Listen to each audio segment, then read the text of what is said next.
বিশ্ববিখ্যাত সাহাবী খলিফায়ে রাশিদ, খোলাফায়ে রাশিদিনের অন্যতম খলিফা হযরত ওমর রাস্তা দিয়ে হেঁটে গেলে 40 দিন পর্যন্ত শয়তান ওই রাস্তা দিয়ে যাইতো না ভয়ে। দজলা নীল নদে তিনি একমাত্র ব্যক্তি কলম দিয়ে চিঠি লিখে পাঠিয়েছিলেন।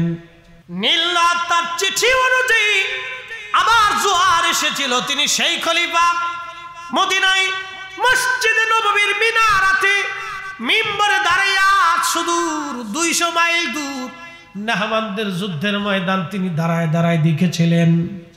তিনি সেই খলিফা ওমর যার আওয়াজ সুদূর নাহমানদের যুদ্ধের ময়দানে পৌঁছায় গিয়েছিল।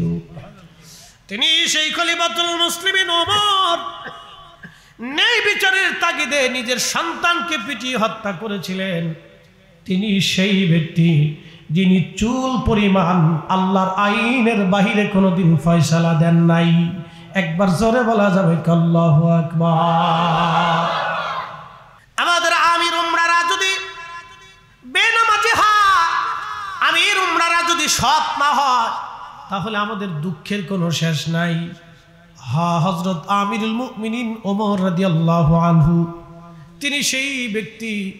মদিনা মুনওয়ারায় কোনো বৃষ্টি নাই, বৃষ্টির দারুণ অভাব হয়ে পড়ল। লোকেরা এসে বলল, আমিরুল মুমিনিন বৃষ্টির বড় অভাব, আপনি দয়া করে বৃষ্টির জন্য দোয়া করেন। হযরত ওমর দোয়া শুরু করলেন। বর্ণনাকারী রাবী সাহাবী খাদিমুর রাসূল হযরত আনাস রাদিয়াল্লাহু আনহু বলতেছেন, হযরত ওমর রাদিয়াল্লাহু আনহু তিনি দোয়া করতেছিলেন, ওয়া ইন্না কুন্না নাতাওয়াসসালু বিআম্মিন নবিয়িনা, ওগো রব এখন তোমার নবীজির চাচার উসিলা ধরে দোয়া করতেছি, দয়া করে আপনি আমাদেরকে বৃষ্টি দেন। হযরত ওমর দোয়া করে, আল্লাহ তোমার নবীজির চাচা আব্বাস রাদিয়াল্লাহু আনহু উসিলা ধরলাম, আল্লাহ আকাশ থেকে বৃষ্টি দেন। হযরত রাবী খাদিমুর রাসূল আনাস বলতেছেন, ক্বালা ফায়াসকুন, আমি দেখলাম আল্লাহর আকাশ থেকে অজর দ্বারা বৃষ্টি নামা শুরু হয়ে গেল। একবার জোরে বলা যাবে আল্লাহু আকবার। তাহলে বলেন উসিলা আসে না নাই? যদি উসিলা শিরিক হয় তাহলে সাহাবীরা আগে শিরিক করছে। আরে উসিলা করে সাহাবী যদি শিরিক করে, আমরা সুন্নি মুসলমান সাহাবীদের মতোই করতে রাজি আছি। কথা বলেন ঠিক না বেঠে? হযরত আবুল হাসান খিরকানি জুব্বা দিয়ে দিলেন। সুলতান মাহমুদ গজনবী সুদূর গজনি থেকে ভারতে এসে সোমনাথ আক্রমণ করলেন। বুঝতে পারতেছেন কত কঠিন যুদ্ধ।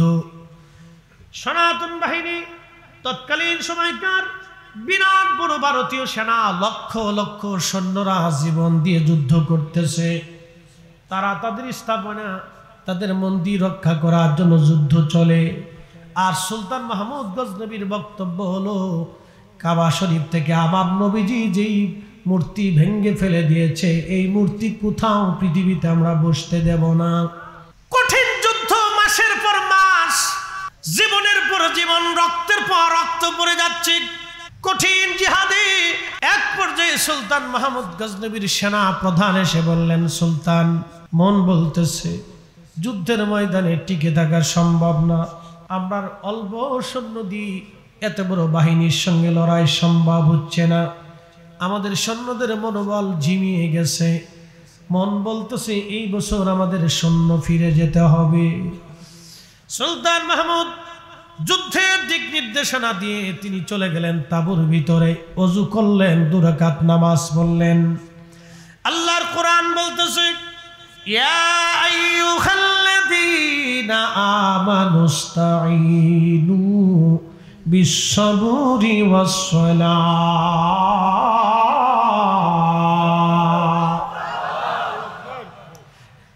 তেলের গাড়ি তেলে চলে,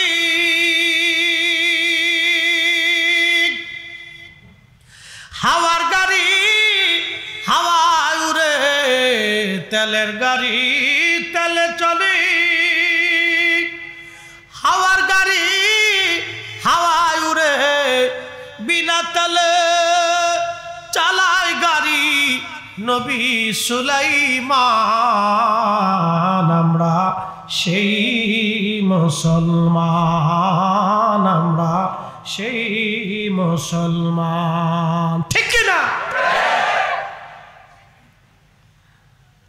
আমরা তো সেই মুসলিম। আমাদের কবির সুলতানে বাংলা যাই নামাজ বিছাইয়া সুরমা নদী পার হয়ে গেল, পানিও ডুবায় না, পানিতেও ধরে না, পানিও ডুবায় না, পানি তার বাধ্য হয়ে গেল। হা, কি করে তাদের অবদান আপনি ভুলে যাবেন? আজ কি করে তাদের অবদান ভুলে যাবেন? হা, মাথায় যদি ময়লা লাগে মাথা ধুয়ে ফেলতে হয়, মাথার চুলে উকুন ঢুকলে উকুন ফেলতে হয়, মাথা কেটে ফেলতে হয় না। গায়ের জুব্বায় যদি ময়লা লাগে এই জুব্বা কেটে ফেলে দিবেন না, আপনি ময়লা পরিষ্কার করে ফেলবেন। আল্লাহর ওলিদের কিছু কিছু মাজারে বেশরীয় কর্মকাণ্ড হয়, সেটা আমরা দেখব, পরিষ্কার করা লাগবে, তাই বলে মাজার ভাঙতে দেব না। কথা কোন ঠিক কিনা? পরিষ্কার করতে হবে, ভাঙার অনুমতি দেওয়া যাবে না। কারণ আজকে ছোটগুলি ভাঙ্গা শুরু করছে, কালকে বড়টায় হাত দেবে তারা, তখন সারা দেশে বিশৃঙ্খলা লাগবে, অশান্তি, যুদ্ধ বিগ্রহ লেগে যাবে, মারামারি দাঙ্গা হাঙ্গামা লেগে যাবে, রক্তপাত হবে, মানুষ মার্ডার হবে। এগুলি অনুমোদন দেওয়া যাবে না। বর্তমান প্রশাসককে আমি বলবো, তারা বাংলাদেশে অশান্তি বিশৃঙ্খলা সৃষ্টি করতে যারা চায় দ্রুত গতিতে তাদের আইনের আওতায় আনেন, নতুবা আমার দেশের এই সুন্দর সমাজ তারা নষ্ট করে দেবে। কথা বলেন ঠিক কিনা?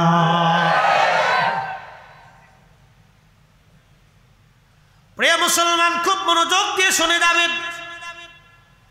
হাজির সুলতান মাহমুদ গজনবী নামাজে দাঁড়িয়ে গেলেন, নামাজ শেষ, জুব্বা খানা হাতে নিয়ে আল্লাহর দরবারে হাত বাড়াইলেন। আমার কোরআনে আল্লাহ বলেন, কোরআন বলতেছি, আইয়ুহাল্লাযীনা আমানুস্তাঈনু বিস-সাবরি ওয়াস-সালাহ। হে ঈমানদার, তুমি আমি আল্লাহর কাছে সাহায্য চাও। দুইটা পদ্ধতিতে তুমি আমার কাছে সাহায্য চাবা। এক নম্বর পদ্ধতি হলো তুমি সালাতের মাধ্যমে সাহায্য চাবা। বিপদের মধ্যে পড়ে গেছো, মুসিবতের মধ্যে পড়ে গেছো, তুমি নামাজে দাঁড়াও, নামাজে দাঁড়াইয়া নামাজ শেষ করিয়া তুমি আল্লাহর দরবারে হাত বাড়াও। আজকে যারা নামাজের পরে দোয়া করতে দিতে চায় না, তারাই হলো শয়তানের দালাল। ঠিক কিনা? কোরআন বলতেছে নামাজ পড়ে তুমি আল্লাহর সাহায্য চাও। কোরআন বলতেছে নামাজ শেষ করে সালাতের মাধ্যমে তুমি সাহায্য চাও আল্লাহর কাছে। আর সে আমাকে বেদাতি বানিয়ে ফেলছে।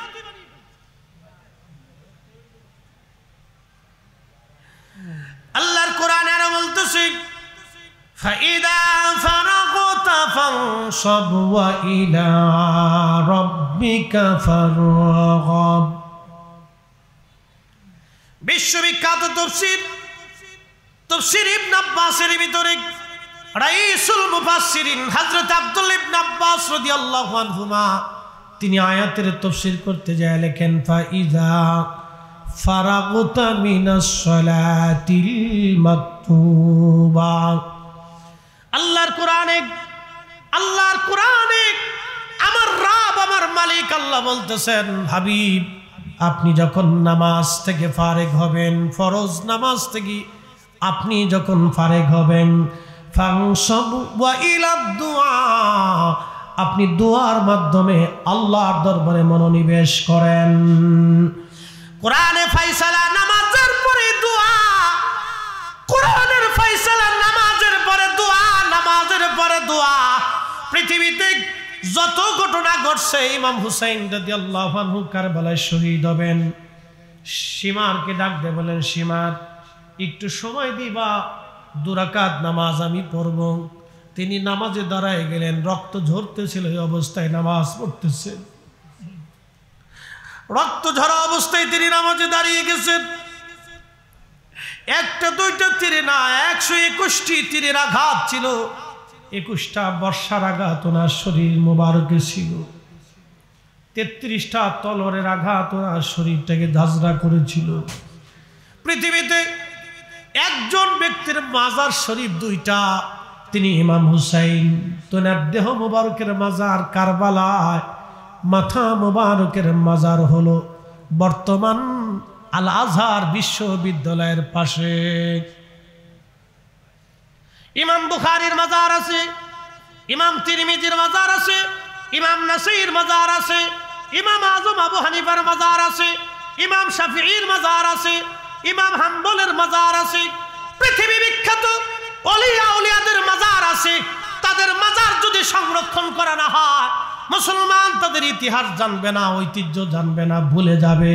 কি কথা কন না কেন, ঠিক কিনা? তাদের মাজারের পাশে যখন মুসলমান দাঁড়াবে, তখন মনে হবে তিনি ইমাম বুখারী, আমিরুল মুমিনিনা ফিল হাদিস। তিনার মাজার গম্বুজ করে তৈরি করা হয়েছে। আরে বিশ্ববিখ্যাত আইম্মে ইকরাম, উলামা ইকরাম তাদের মাজার শরীফ নির্মাণ করেছেন। আল্লাহর নবীর মাজার আছে, আল্লাহর নবীর রওজা শরীফ ঢালাই করে জমিন পর্যন্ত, পাতাল পর্যন্ত ঢালাই করে সুলতান মাহমুদ গজনবী, না দুঃখিত, বিশ্ববিখ্যাত সুলতান নুরউদ্দিন জঙ্গি রহমাতুল্লাহ আলাইহি, আল্লাহর নবীর রওজা মুবারক পাতাল পর্যন্ত একেবারে সীসা দিয়ে ঢেলে তিনি রওজা শরীফকে একবারে ঢেকে ঘিরে একবারে সীসা দিয়ে তিনি গেঁথে দিয়ে গেছেন। আল্লাহর নবীর রওজা শরীফ তিনি গেঁথেছেন। ওই জমানার বিশ্ববিখ্যাত আইম্মা ইকরাম ফকিহ ইজাম ছিলেন, তারা কেউ বাধা দেয় নাই। আজকে তোমাদের হলো কি, খালি ভাঙতেই চাও, ভাঙতেই চাও। তার মানে ভাঙ্গার কথা না, কথা হলো আমার দেশের উগ্রতার বিষ ছড়াই দিতে চাও, আমার দেশে অশান্তি বাঁধাইতে চাও। আমরা সুন্নিরা সজাগ থাকতে দেশে অশান্তি বাঁধাইতে দেব না। কথা বলেন ঠিক কিনা? খুবই মনোযোগ দিয়ে শুনবেন। সুলতান মাহমুদ গজনবী রহমাতুল্লাহ আলাইহি যুবক ডাক দিয়ে বলল, হুজুর সুলতান, আজকে 7 দিন হলো আপনি আল্লাহর নবীকে দুরুদ হাদিয়া পাঠান নাই। সুলতান মাহমুদ গজনবী চোখের পানি ছেড়ে ছেড়ে দিয়ে কাঁদে আর বলে, বেটা তুমি সত্যি বলেছ, আল্লাহর নবী সত্যি হুকুম দিয়েছে। আজকে 7 দিন হলো আমি দুরুদ শরীফ পাঠাই না। রাজ্যের কাজে, সাম্রাজ্যের কাজে আমার দুরুদ শরীফ আমি পড়তে পারি নাই 7 দিন। প্রত্যেক দিন রাত্রিবেলা আমি 5000 বার দুরুদ শরীফ পড়ে আল্লাহর নবীকে হাদিয়া না দিয়ে আমি সুলতান মাহমুদ ঘুমাই না। আল্লাহর নবী ঠিক বলেছে রে বেটা, তুমি নিয়ে যাও আমার কাছ থেকে 5000 স্বর্ণ মুদ্রা। জীবনে যদি প্রয়োজন হয় আমার কাছে আসবা, তোমার দুনিয়ার জীবনের সব প্রয়োজন আমি মিটাই দিতে পারবো। লজ্জা করবা না, রসুল তোমাকে আমার কাছে পাঠাইছে। আমি সুলতান মাহমুদের কত বড় বুলন্দ নসিব, আল্লাহর নবী আমার দুরুদের খবর নেয় বেটারে। তোমার কারণে আমি আমার দুরুদের সংবাদ শুনতে পারলাম। সেই সুলতান মাহমুদ গজনবী রহমাতুল্লাহ আলাইহি কাট্টা সুন্নি মুসলমান ছিলেন, আল্লাহর ওলি ভক্ত ছিলেন। তিনি বিশ্ববিখ্যাত ওলি কামেল আবুল হাসান খেরকানি রহমাতুল্লাহ আলাইহির রাজ দরবারে তিনি চলে গেলেন। ওলিরা দুনিয়ার মুখী হয় না। এই শাহজালাল ইয়ামানি মুজাররিদি 360 ওলিরা ঘুমাইতেছে। তারা মুকুটহীন সম্রাট, তারা রাজ্যের সীমানাহীন সম্রাট। এমন সম্রাট তারা 750 বছর ধরে উনাদের কোনো পরাজয় নাই, উনাদের কোনো ক্ষয় নাই, উনাদের কোনো পরাজয় নাই। সাম্রাজ্য নাই, বিরাট বড় সাম্রাজ্য নাই, বিরাট বড় মসনদ নাই, সেনাবাহিনী নাই, পুলিশ ডিভিশন নাই, গোয়েন্দা বাহিনী নাই, বিরাট বড় রাজপ্রাসাদ নাই। একটা মাজার শরীফে তিনি ঘুমিয়েছেন শাহজালাল ইয়ামানি মুজাররিদি। 750 বছর ধরে কোটি কোটি কোটি কোটি মুসলমান উনার জিয়ারতে, কোটি কোটি মুসলমান উনার জিয়ারতে 750 বছর ধরে উনার মাজারের পাশে বসে বসে আল্লাহর দরবারে কাঁদতে থাকে। এমন মুকুটহীন সম্রাট, ওরা বলে একটা মাজারও রাখবে না, একটা দরবারও রাখবে না। তারা বলে দরবার রাখবে না, মাজার রাখবে না। আরে আর মাজার দরবারের দরকার নাই। যদি তোমাদের ক্ষমতা থাকে সবাই মিলে এসে সুলতানে বাংলা শাহজালালের মাজারে হাত দিয়ে দেখো, বাংলার জমিনে বিশ্বযুদ্ধ লেগে যাবে।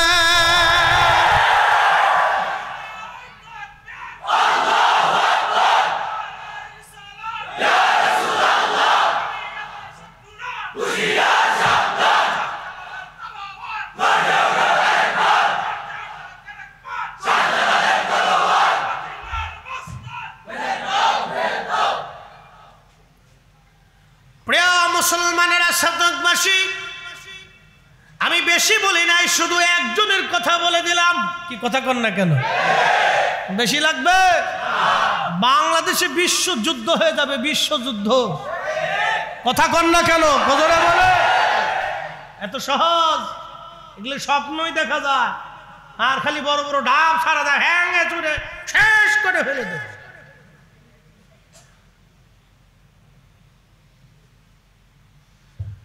প্রিয় সাধকের মুসলমান, খুবই মনোযোগ দিয়ে শুনে যাবেন। আমরা সুন্নিরা শান্তি প্রিয়। কথা কন না? আমরা কি প্রিয়? শান্তি প্রিয়। অশান্তি, বিশৃঙ্খলা, মারামারি, হানাহানি, কাটাকাটিতে আমরা বিশ্বাসী না।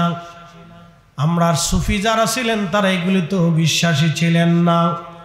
তবে একটা কথা মনে রাখবেন, ঘটনা শোনাইতেছি, সুফিদেরকে খেপাইয়া কারো রাজত্ব দুনিয়াতে টিকে থাকে না। আল্লাহ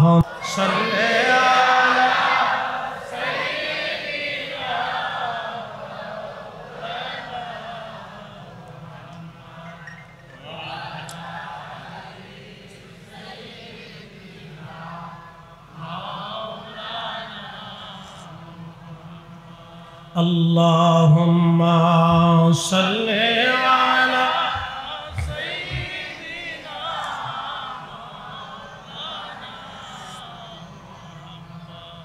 wa ala ali sayyidina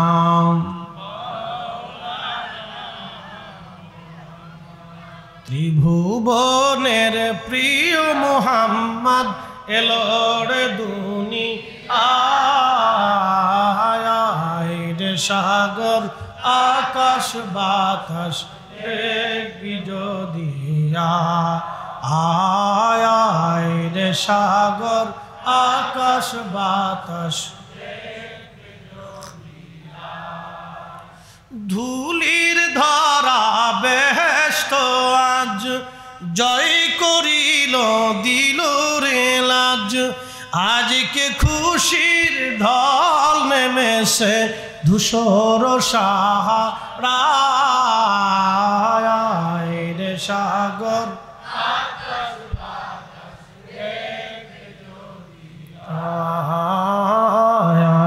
রে সাগর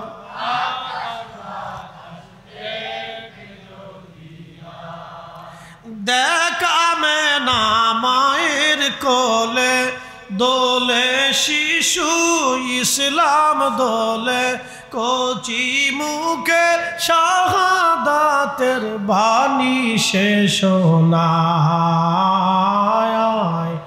সাগর আকাশ বাতাস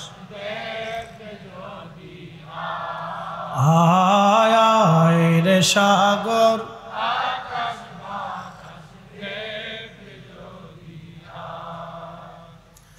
প্রিয় সাধকের মুসলমান, বাগমারার মুসলমান, বাগমারা না বাগমারি, বাগবাড়ি, বাগবাড়ি, আমি বলছি বাগমারা, মানে বাগরে ধরে আপনারা ফিটাইছিলেন।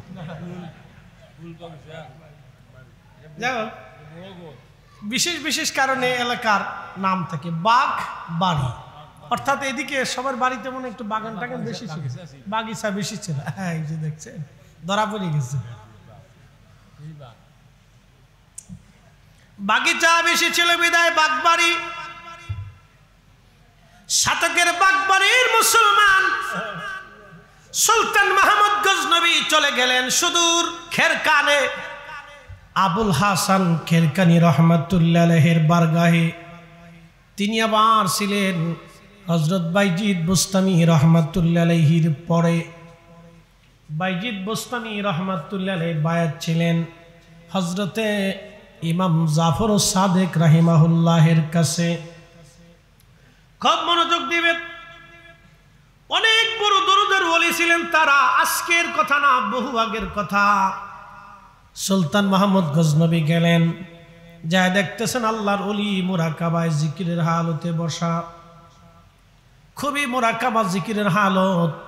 আল্লাহর ওলি বসে আছেন, খাদেম পিছন দিক থেকে ধীরে ধীরে হুজুরকে বাতাস দিচ্ছে। সুলতান মাহমুদ গজনবী কোনো কথা নাই, চুপচাপ বসে আছেন তিনি। কারণ হুজুরের মুরাকাবা ভাঙবেন, যদি বেয়াদবি হয়, আল্লাহর ওলি যদি কষ্ট পায়।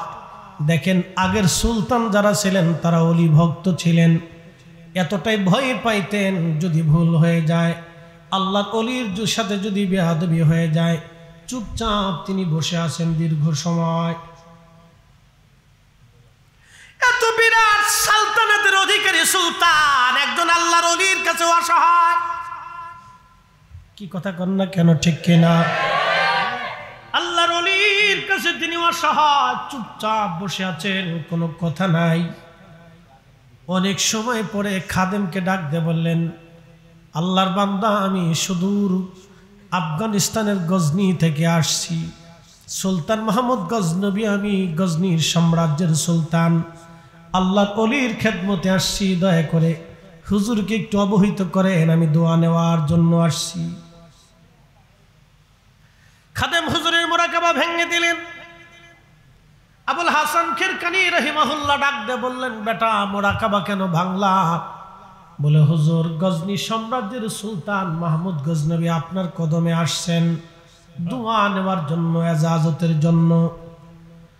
আল্লাহর ওলি ধমক দিয়ে বলেন, বেটা দুনিয়ার কুকুরকে বের হয়ে যেতে ক, আমার কাছে কেন আসছে এটা বের করে দেখে আমার থেকে। ও কেন আসছে বের হয়ে যেতে ক, ওর সাথে আমার কোনো কথা নাই, বের হয়ে যেতে বল।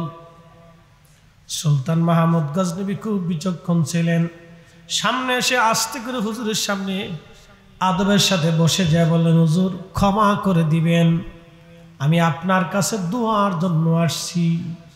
বলতেছে, কেন আসছো বলো? বলে, হুজুর দোয়ার জন্য আসছি। কি দোয়া চাও তুমি?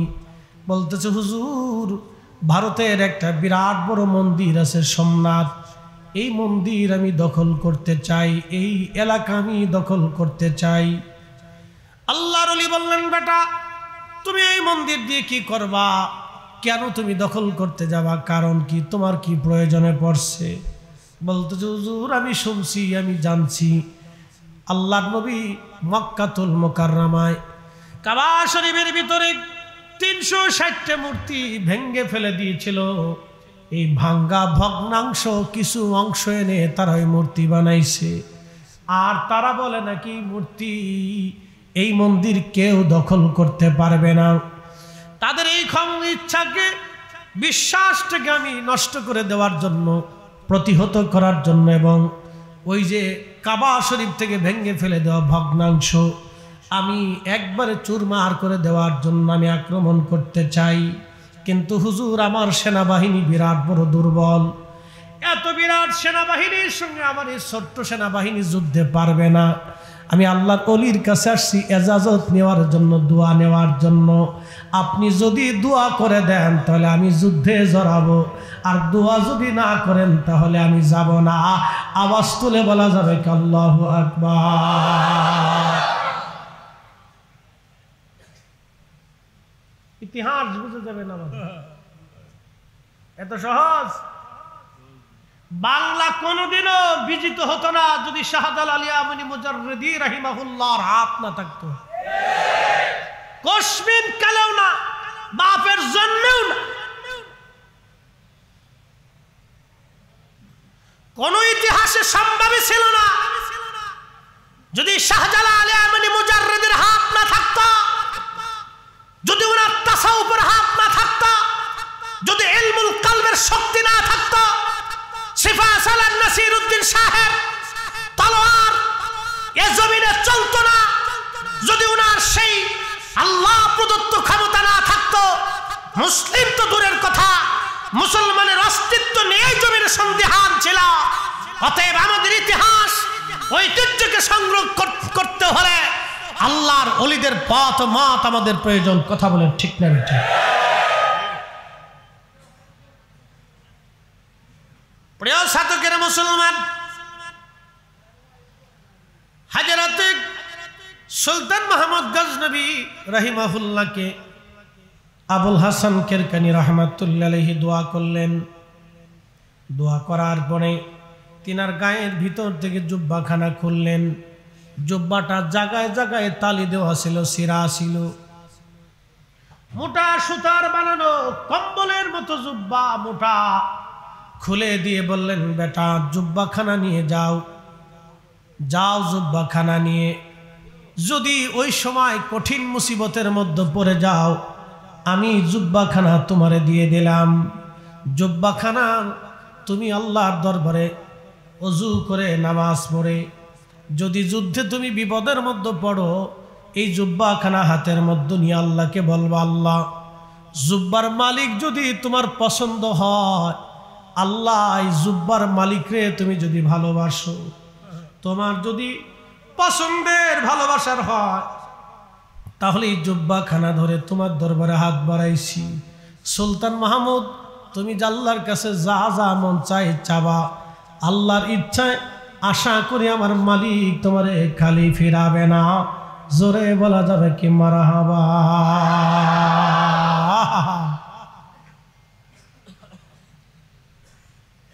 উসিলা উসিলা, এরা আবার বলে উসিলাই শিরিক। বুঝছেন? উসিলা শিরিক। তাদের যুক্তি হলো, গরু যিনি বেচেন তিনি বিক্রেতা, যিনি গরু কিনেন তিনি ক্রেতা, মাঝখানে যিনি সমন্বয় করেন তিনি দালাল।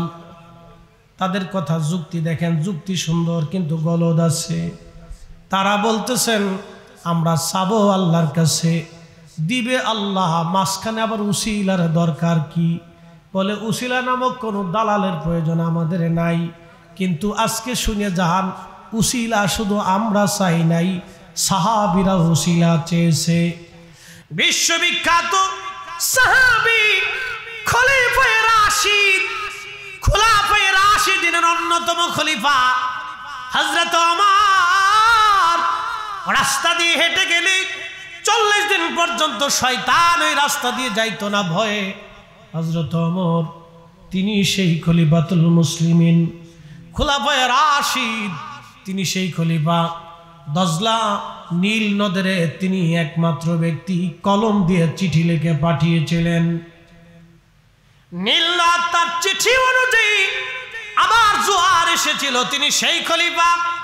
মদিনায় মসজিদে নববীর মিনারাতে মিম্বরে দাঁড়াইয়া সুদূর 200 মাইল দূর নাহমানদের যুদ্ধের ময়দান তিনি দাঁড়ায় দাঁড়ায় দেখেছিলেন। তিনি সেই খলিফা ওমর, যার আওয়াজ শুধু নেহাওয়ানদের যুদ্ধের ময়দানে পৌঁছায় গিয়েছিল। তিনি সেই খলিফাতুল মুসলিমিন ওমর ন্যায় বিচারের তাগিদে নিজের সন্তানকে পিটিয়ে হত্যা করেছিলেন। তিনি সেই ব্যক্তি যিনি চুল পরিমাণ আল্লাহর আইনের বাহিরে কোনোদিন ফয়সালা দেন নাই। একবার জোরে বলা যাবে আল্লাহু আকবার। আমাদের আমির উমরারা যদি বেনামাজি হয়, আমির উমরারা যদি সৎ না হয়, তাহলে আমাদের দুঃখের কোনো শেষ নাই। হযরত আমিরুল মুমিনিন ওমর রাদিয়াল্লাহু আনহু, তিনি সেই ব্যক্তি। মদিনা মুনওয়ারায় কোনো বৃষ্টি নাই, বৃষ্টির দারুণ অভাব হয়ে পড়ল। লোকেরা এসে বলল, আমিরুল মুমিনিন বৃষ্টির বড় অভাব, আপনি দয়া করে বৃষ্টির জন্য দোয়া করেন। হযরত ওমর দোয়া শুরু করলেন। বর্ণনাকারী রাবী সাহাবী খাদিমুর রাসূল হযরত আনাস রাদিয়াল্লাহু আনহু বলতেছেন, হযরত ওমর রাদিয়াল্লাহু আনহু তিনি দোয়া করতেছিলেন, ওয়া ইন্না কুন্না নাতাওয়াসসালু বিআম্মিন নবিয়িনা, ও গৌরব, এখন তোমার নবীজির চাচার উসিলা ধরে দোয়া করতেছি, দয়া করে আপনি আমাদেরকে বৃষ্টি দেন। হযরত ওমর দোয়া করে, আল্লাহ তোমার নবীজির চাচা আব্বাস রাদিয়াল্লাহু আনহু উসিলা ধরলাম, আল্লাহ আকাশ থেকে বৃষ্টি দেন। হযরত রাবি খাদিমুর রাসূল আনাস বলতেছেন ক্বালা ফায়াসকুন, আমি দেখলাম আল্লাহর আকাশ থেকে অজর দ্বারা বৃষ্টি নামা শুরু হয়ে গেল। একবার জোরে বলা যাবে কি আল্লাহু আকবার। তাহলে বলেন উসিলা আসে না নাই? যদি উসিলা শিরিক হয় তাহলে সাহাবীরা আগে শিরিক করছে। আরে উসিলা করে সাহাবী যদি শিরিক করে, আমরা সুন্নি মুসলমান সাহাবীদের মতোই করতে রাজি আছি। কথা বলেন ঠিক না বেঠে?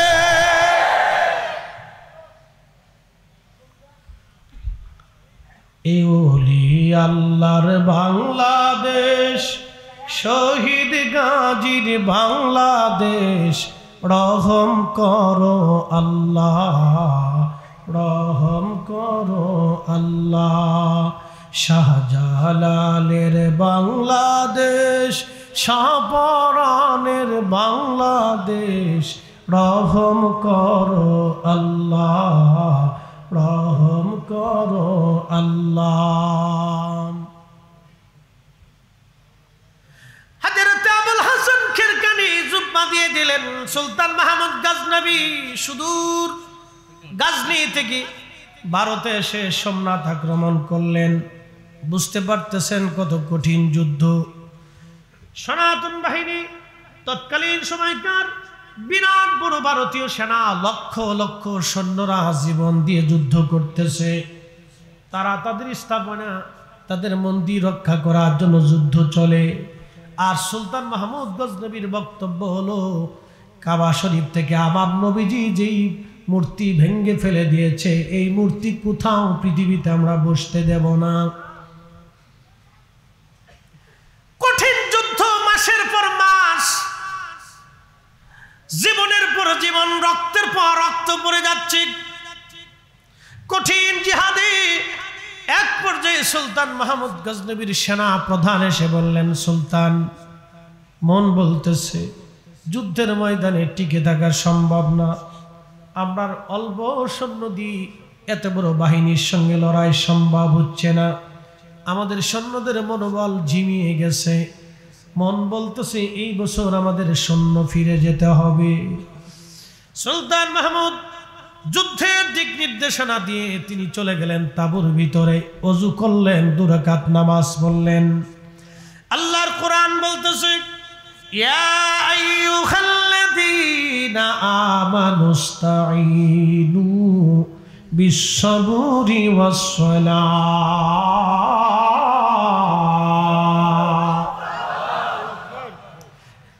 তেলের গাড়ি তেলে চলে,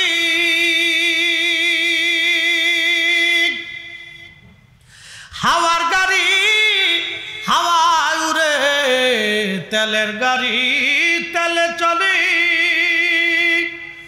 হাওয়ার গাড়ি হাওয়ায় উড়ে, বিনা তেলে চালায় গাড়ি নবী সুলাইমান।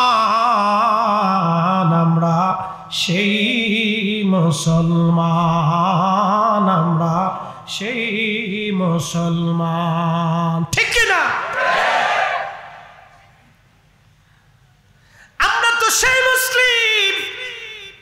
আমাদের কবির সুলতানে বাংলা যাই নামাজ বিছাইয়া সুরমা নদী পার হয়ে গেল। পানিও ডুবায় না, পানিতেও ধরে না, পানিও ডুবায় না, পানি তারা বাধ্য হয়ে গেল। হা, কি করে তাদের অবদান আপনি ভুলে যাবেন? আজ কি করে তাদের অবদান ভুলে যাবেন? হা, মাথায় যদি ময়লা লাগে মাথা ধুয়ে ফেলতে হয়, মাথার চুলে উকুন ঢুকলে উকুন ফেলতে হয়, মাথা কেটে ফেলতে হয় না। গায়ের জুব্বায় যদি ময়লা লাগে এই জুব্বা কেটে ফেলে দিবেন না, আপনি ময়লা পরিষ্কার করে ফেলবেন। আল্লাহর ওলিদের কিছু কিছু মাজারে বেশরীয় কর্মকাণ্ড হয়, সেটা আমরা দেখব, পরিষ্কার করা লাগবে। তাই বলে মাজার ভাঙতে দেব না। কথা কোন ঠিক কিনা? পরিষ্কার করতে হবে, ভাঙার অনুমতি দেওয়া যাবে না। কারণ আজকে ছোটগুলি ভাঙ্গা শুরু করছে, কালকে বড়টায় হাত দেবে তারা। তখন সারা দেশে বিশৃঙ্খলা লাগবে, অশান্তি, যুদ্ধ বিগ্রহ লেগে যাবে, মারামারি দাঙ্গা হাঙ্গামা লেগে যাবে, রক্তপাত হবে, মানুষ মার্ডার হবে। এইগুলি অনুমোদন দেওয়া যাবে না। বর্তমান প্রশাসককে আমি বলবো তারা বাংলাদেশে অশান্তি বিশৃঙ্খলা সৃষ্টি করতে যারা চায় দ্রুত গতিতে তাদের আইনের আওতায় আনেন, নতুবা আমার দেশের এই সুন্দর সমাজ তারা নষ্ট করে দেবে। কথা বলেন ঠিক কিনা?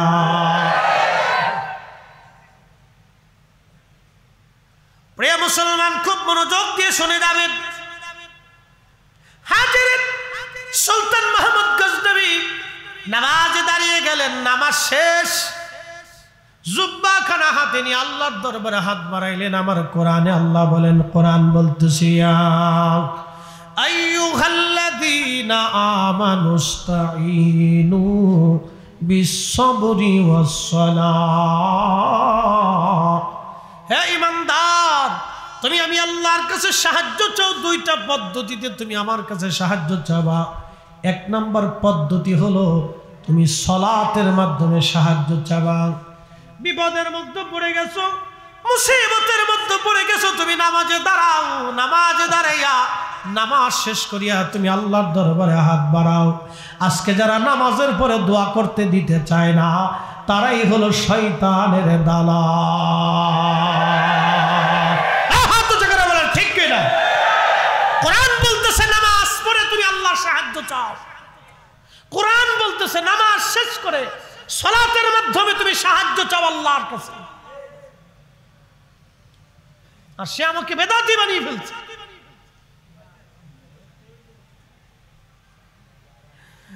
আল্লাহর কোরআন আরো বলতেছে, ফাইদা ফারাগতা ফানসাব ওয়া ইলা রাব্বিকা ফারগাব। বিশ্ববিখ্যাত তাফসীর ইবনে আব্বাসের ভিতরে রাইসুল মুফাসসিরিন হযরত আব্দুল্লাহ ইবনে আব্বাস রাদিয়াল্লাহু আনহুমা তিনি আয়াতের তাফসীর করতে যায় লেখেন, ফাইদা ফারাগতা মিনাস সালাতিল মাকতুবা। আল্লাহর কোরআনে আমার রব, আমার মালিক আল্লাহ বলতেছেন, হাবিব আপনি যখন নামাজ থেকে ফারেগ হবেন, ফরজ নামাজ থেকে আপনি যখন ফারেগ হবেন, ফানসাবু ওয়া ইলা দুআ, আপনি দোয়ার মাধ্যমে আল্লাহর দরবারে মনোনিবেশ করেন। কোরআনে ফায়সালা নামাজের পরে দোয়া, কোরআনের ফায়সালা নামাজের পরে দোয়া, নামাজের পরে দোয়া। পৃথিবীতে যত ঘটনা ঘটছে, ইমাম হুসাইন রাদিয়াল্লাহু আনহু কারবালায় শহীদ হবেন, সীমারকে ডাক দিয়ে বলেন, সীমার একটু সময় দিবা, 2 রাকাত নামাজ আমি পড়ব। তিনি নামাজে দাঁড়ায় গেলেন, রক্ত ঝরতেছিল, এই অবস্থায় নামাজ পড়তেছেন। রক্ত ঝরা অবস্থায় তিনি নামাজে দাঁড়িয়ে গেছেন। একটা দুইটা তীরে না, 121টি তীরের আঘাত ছিল। 21টা বর্ষার আঘাত ওনার শরীর মোবারকে ছিল। 33টা তলোয়ারের আঘাত ওনার শরীরটাকে ঝাঁঝরা করেছিল। পৃথিবীতে একজন ব্যক্তির মাজার শরীফ 2টা, তিনি ইমাম হুসাইন। তোনার দেহ মোবারকের মাজার কারবালায়, মাথা মোবারকের মাজার হলো বর্তমান আল আজহার বিশ্ববিদ্যালয়ের পাশে।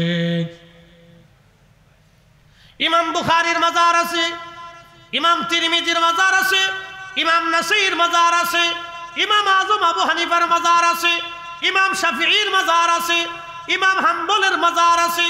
পৃথিবী বিখ্যাত ওলিয়া উলিয়াদের মাজার আছে। তাদের মাজার যদি সংরক্ষণ করা না হয়, মুসলমান তাদের ইতিহাস জানবে না, ঐতিহ্য জানবে না, ভুলে যাবে। কি কথা কন না কেন, ঠিক কিনা?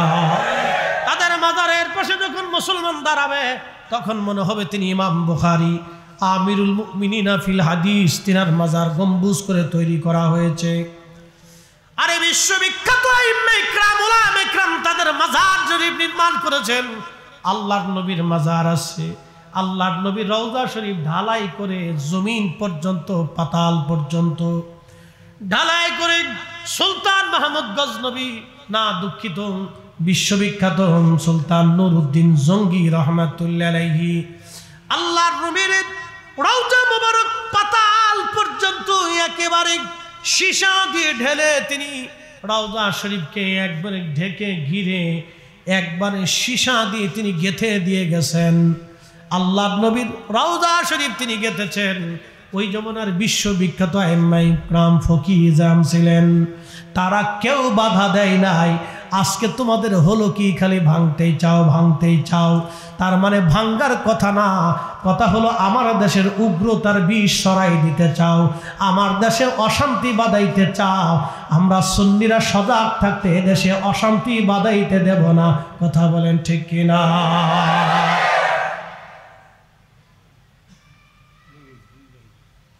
এগুলো এক ধরনের বিশৃঙ্খলা সৃষ্টি করে, অন্য কিছু না।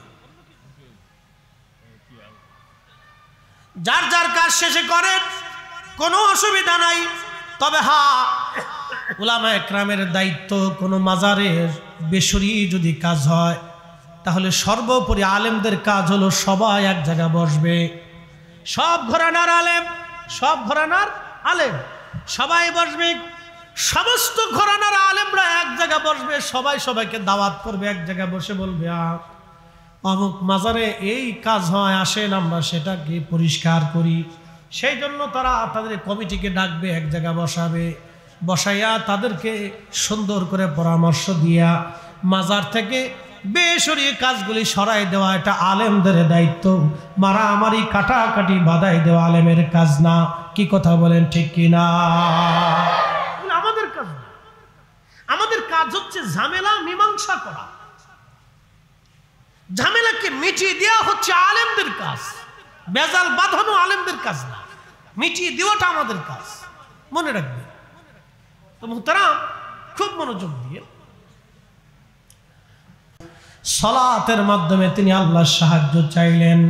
আমাদের কাজ হলো সালাতের মাধ্যমে আল্লাহর সাহায্য কামনা করা। একবার জোরে বলা যাবে কি মারহাবা? আল্লাহুম্মা সাল্লি আলা সাইয়্যিদিনা মাওলানা মুহাম্মদ আলা আলি সাইয়্যিদিনা।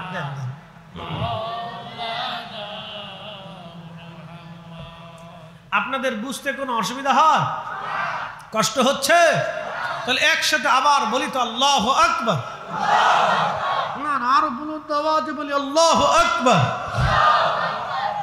সুলতান মাহমুদ গজনবী হাত বাড়াইছে, হাত বাড়িয়ে দিয়েছেন জুব্বাখানা নিয়ে। রাব্বি,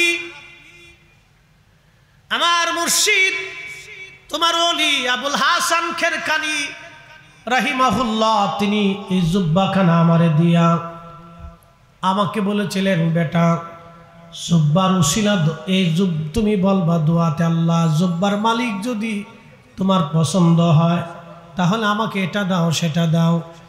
রব্বুল আলামিন, আজকে আমি হাত তুলেছি এই জুব্বাখানা হাতে নিয়ে, আল্লাহ আল্লাহ আজকে আমি হাত বাড়াইলাম।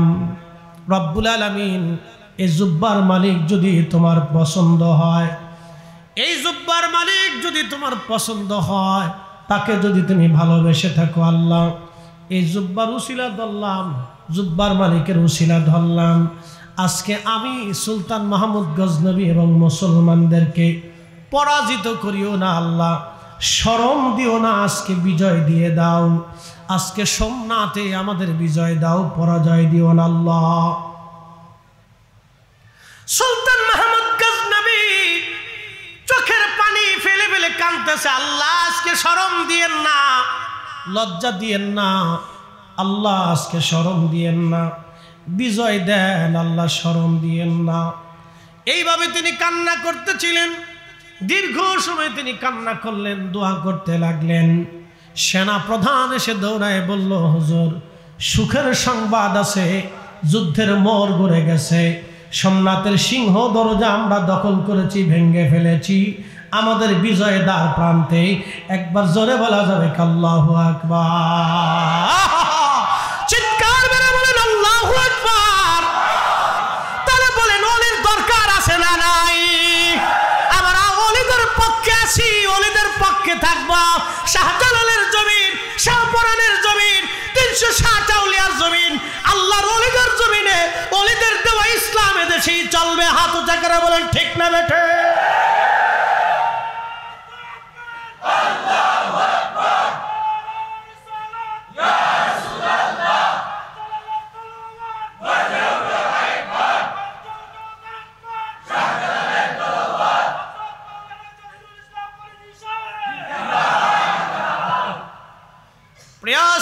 মুসলমান বিজয় হয়ে গেল, মুসলমান চলে গেলেন। রাত্রিবেলা সুলতান মাহমুদ গজনবী নিজের তাঁবুর মধ্যে ঘুমিয়ে পড়েছেন, স্বপ্ন দেখতেছেন।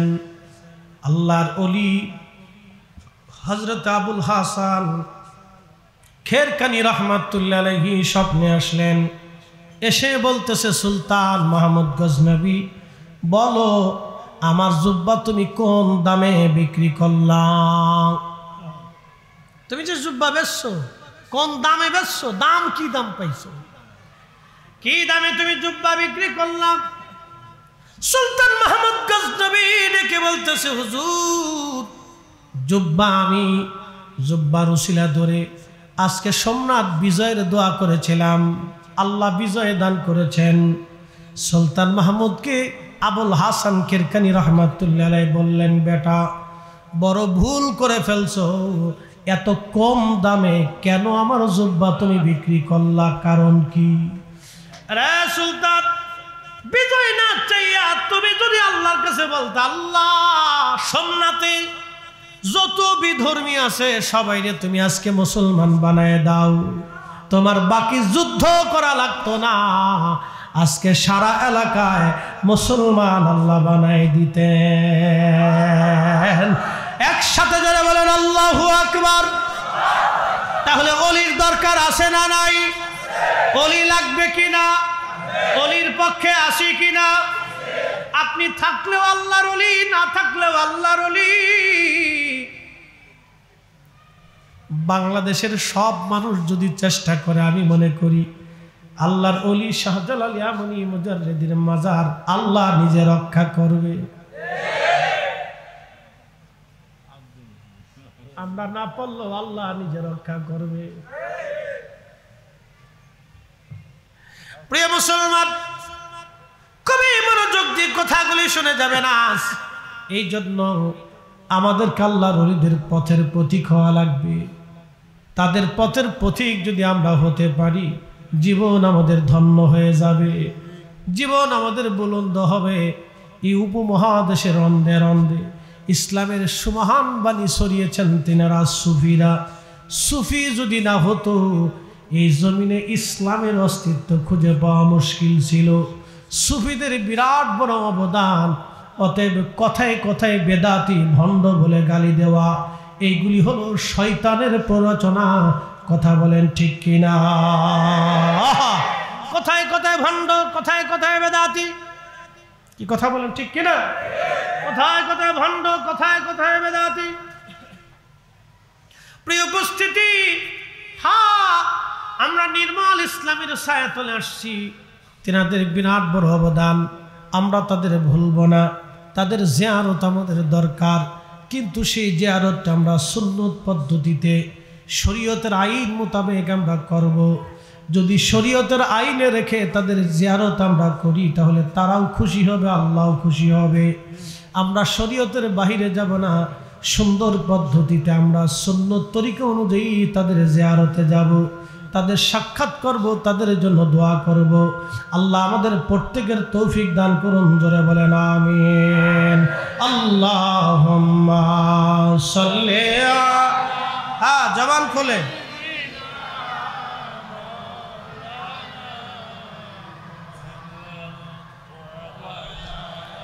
আনি সাইয়্যিদিনা,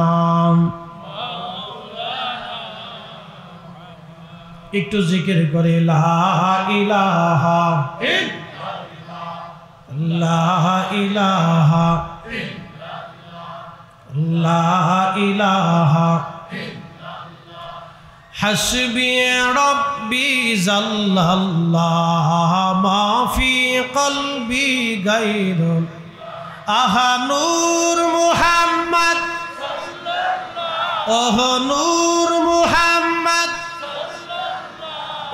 লা ইলাহা ইল্লাল্লাহ, লা ইলাহা ইল্লাল্লাহ, লা ইলাহা ইল্লাল্লাহ। জবান খুলে আল্লাহ আল্লাহ আল্লাহ আল্লাহ আল্লাহ আল্লাহ আল্লাহ আল্লাহ আল্লাহ আল্লাহ। বোঝ পাগলা রে ডুবলো বেলা দেখ না চাহিয়া আল্লাহ আল্লাহ আল্লাহ আল্লাহ পারের ডাক পড়িলে পারের ডাক পড়িলে পার হবি তুই কি দিয়া পার হবি তুই কি দিয়া ডুবলো বেলা দেখ না চাহিয়া আল্লাহ আল্লাহ আল্লাহ আল্লাহ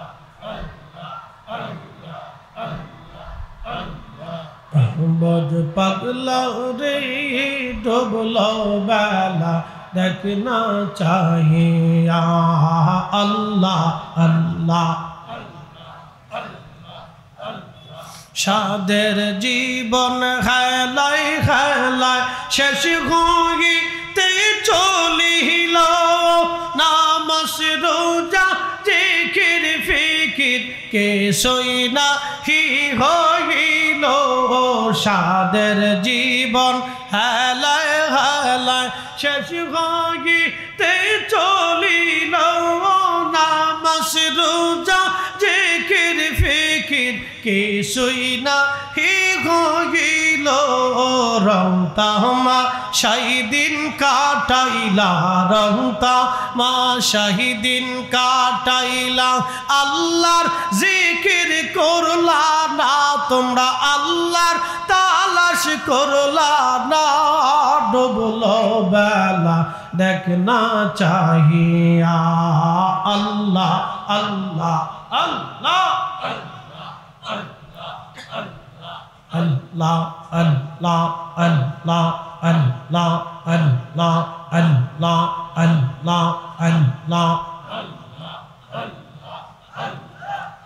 বোঝ পাগলা রে ডুবলো বেলা দেখ না চাহিয়া আল্লাহ আল্লাহ পারের ডাক পড়িলে পারের ডাক পড়িলে পার হবি তুই কি দিয়া রে পার হবি তুই কি দিয়া ডুবলো বেলা দেখ না চাহিয়া আল্লাহ আল্লাহ আল্লাহ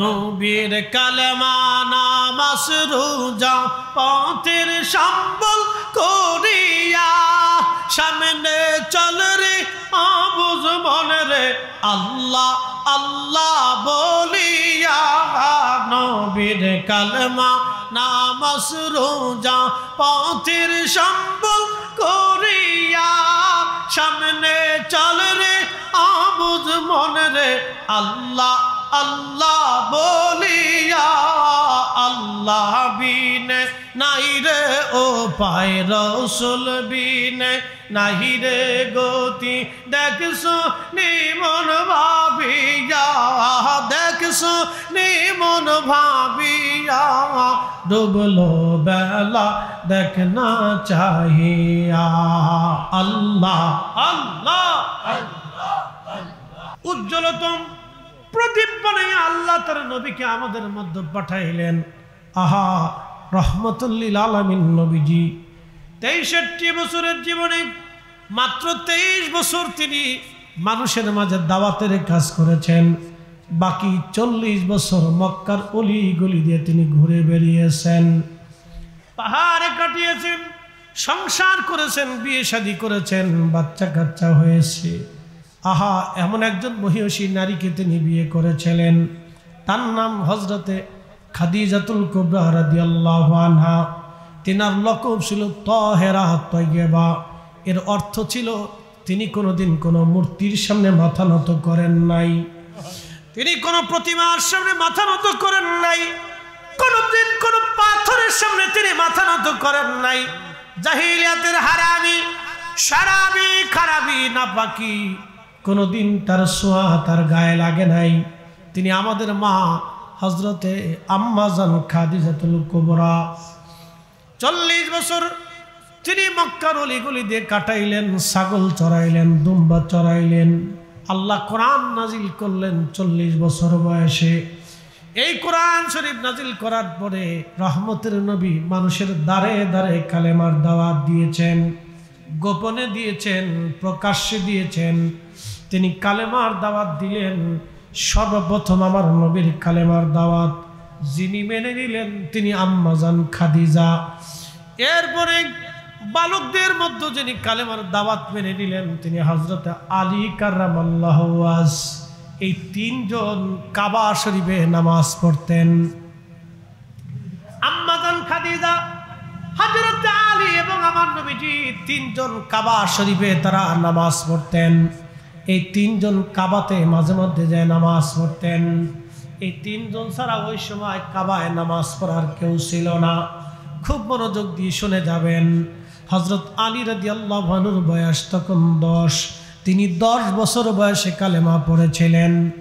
হযরত আলীর শরীরের ভিতরে কোনো শরাবি, খারাবি, হারামি, নাপাকি কোনোদিনও তিনার শরীরে বাতাস পর্যন্ত লাগে নাই। তিনি কখনো মদ পান করেন নাই, তিনি কখনো নেশায় আসক্ত হন নাই। 10 বছর বয়সে কালেমা শরীফ পড়লেন তিনি, কোনো শরাবি খারাবি তার শরীরে লাগে নাই। খুব মনোযোগ দিবেন। তার সঙ্গে আমার নবীজি তার কন্যা ফাতেমাকে বিয়ে দিলেন। ফাতেমাকে বিয়েটা আল্লাহর আইনে হয়েছিল, নবীর ইচ্ছায় হয় নাই। সেই ইচ্ছাটা ছিল আমার আল্লাহর। খুব মনোযোগ দিবেন।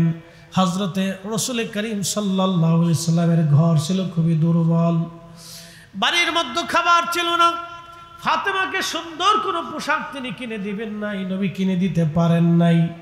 যদিও আল্লাহর পক্ষ থেকে আধ্যাত্মিক ক্ষমতা তার ছিল, কিন্তু কখনো দামি পোশাক ফাতেমারে দেন নাই। খাবারের অভাবে ফাতেমা রাদিয়াল্লাহু আনহা পুষ্টিহীন হয়ে গেলেন, হীন হলেন, দুর্বল হয়ে গেলেন। ঘরের মধ্যে খাবার থাকতো না। আম্মা জান খাদিজাতুল কুবরা ইন্তেকাল করার পরে হযরত ফাতেমা রাদিয়াল্লাহু আনহা নবীজির সঙ্গে মদিনায় চলে আসছেন। ঘরের মধ্যে কিছুই ছিল না ফাতেমার। খোদায় খোদায় দিন চলে গেলেন।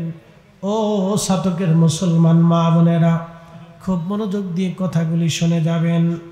হযরতে ফাতেমা রাদিয়াল্লাহু আনহার ঘরে তেমন কিছুই ছিল না। ওনার একটা বালিশ ছিল, এই বালিশটা খেজুর গাছের যে ছাল আছে, আপনারা জানবেন খেজুর গাছের ছাল, এই ছালগুলি আলাদা করে তিনি চামড়ার ভিতরে ঢুকাই দিয়ে সেলাই করে বালিশ বানিয়েছিলেন। উনি পুষ্টিহীন হয়ে গেলেন, খুবই হীন হয়ে গেলেন। ফাতেমার 18 বছর বয়স। আল্লাহর নবী বিবাহের জন্য হযরত আলী রাদিয়াল্লাহু আনহুকে পছন্দ করলেন আল্লাহর ইচ্ছায়। পছন্দ হয়ে যাওয়ার পরে দিন তারিখ নির্দিষ্ট হলো। হযরত আলীকে ডেকে বলেন, আলী রে, বিবাহ করার মতো তোমার কি আছে?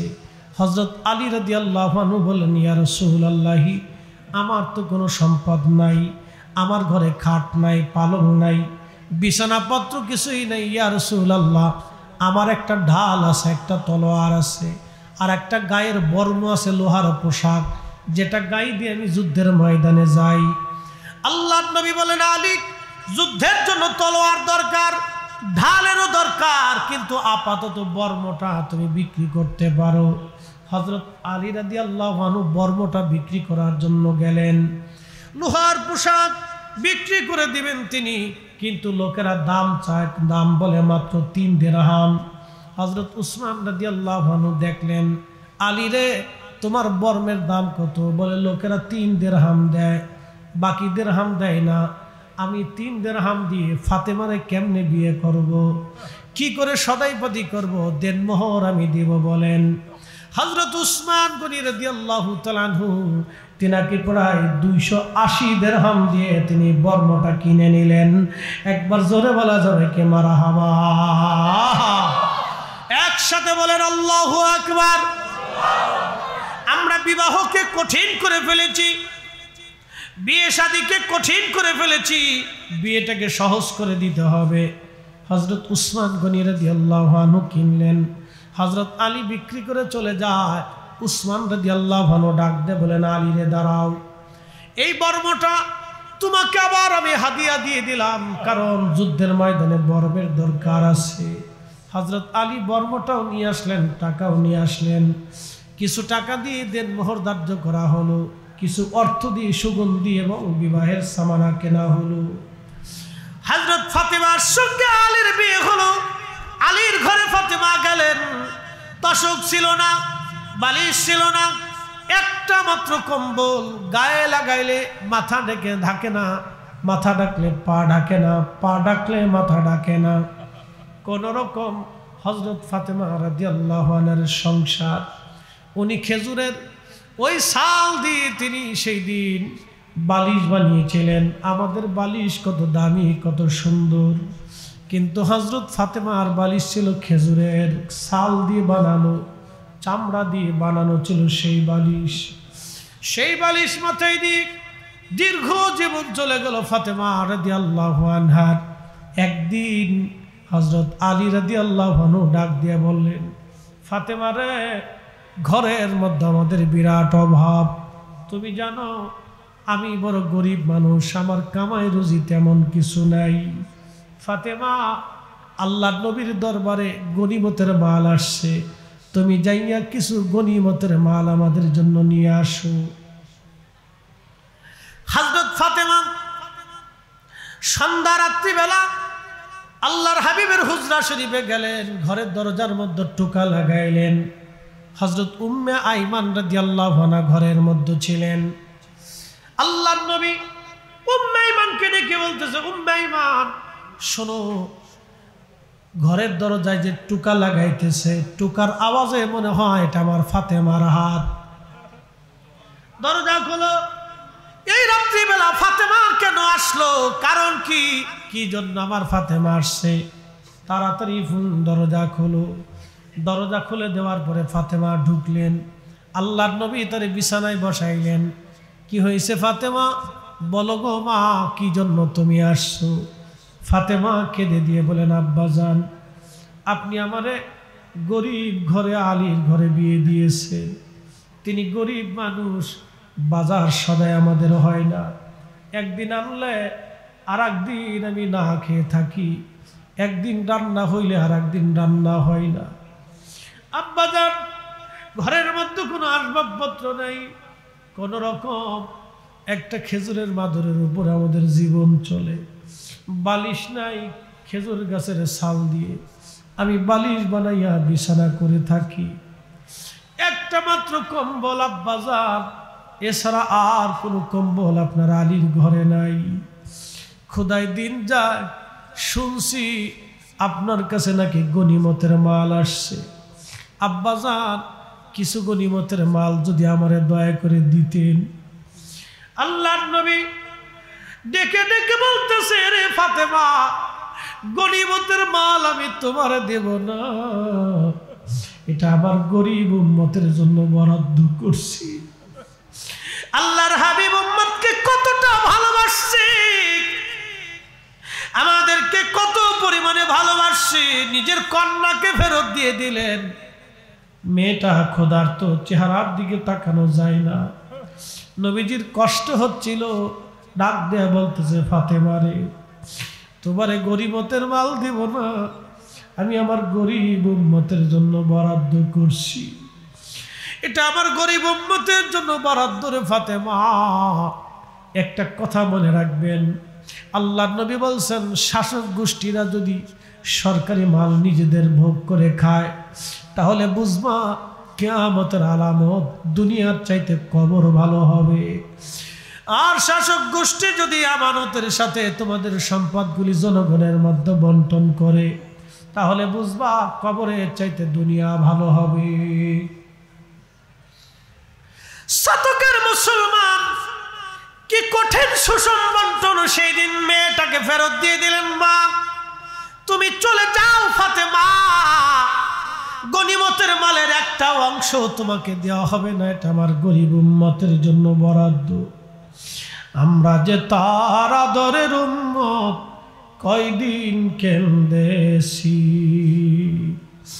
আল্লাহর নবীর আদরের উম্মত আমরা কিছুই করতে পারি নাই।